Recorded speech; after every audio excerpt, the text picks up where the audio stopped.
Well, as we've been sharing all morning, today is National Wear Red Day. It is a day where we're all encouraged to wear our red to help raise awareness for women's heart health. Cardiovascular disease is the #1 killer of women in the U.S. Dr. Kondamudi, a cardiac electrophysiologist at UT Health, East Texas Heart and Vascular Institute, is joining us this morning to talk more about heart health. Thanks so much for being with us. Well, thanks for having me. Well, let's kind of start with the basics of what women should know. What are the biggest risk factors for heart disease in women?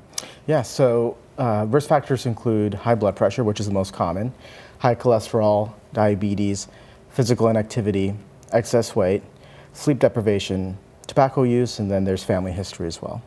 You always have to consider all of that.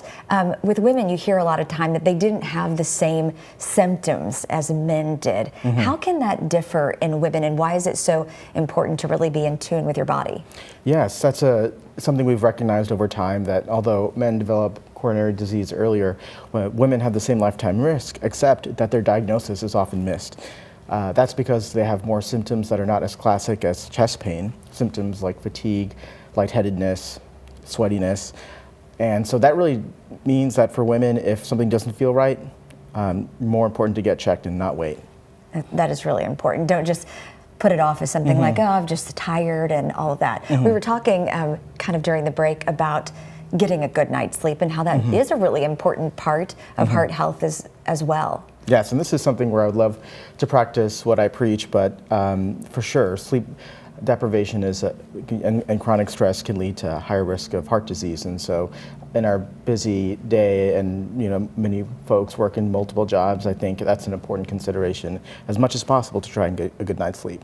So what are the things that you can do right now to take care of yourself to reduce your risk of heart disease? Yeah, so I would say, walk for 15 to 30 minutes every day, have a healthy diet, eat unprocessed foods, try to include a lot of white meats, healthy fats, the occasional red meat for all my steak lovers in East Texas.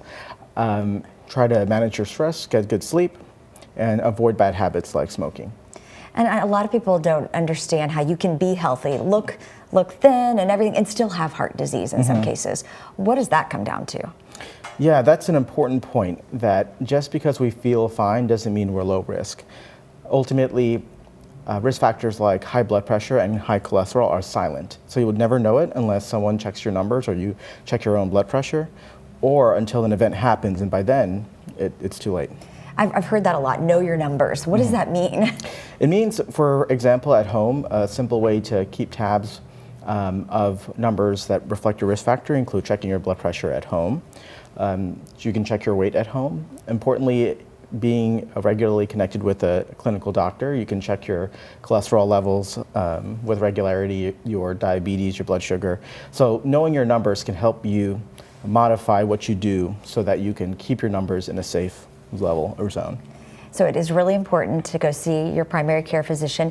When should you include a cardiologist in your care?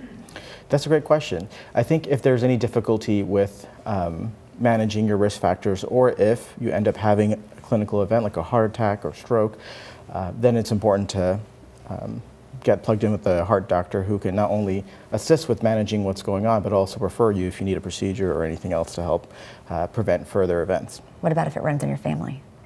If it runs in your family, there isn't necessarily something you can do about your own genetics, but the same risk factors apply. And so with that knowledge, you can be extra vigilant to try and modify your risk factors.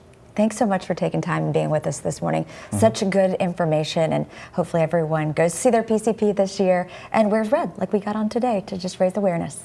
Thank you so much. Thanks for having me. We'll be right back.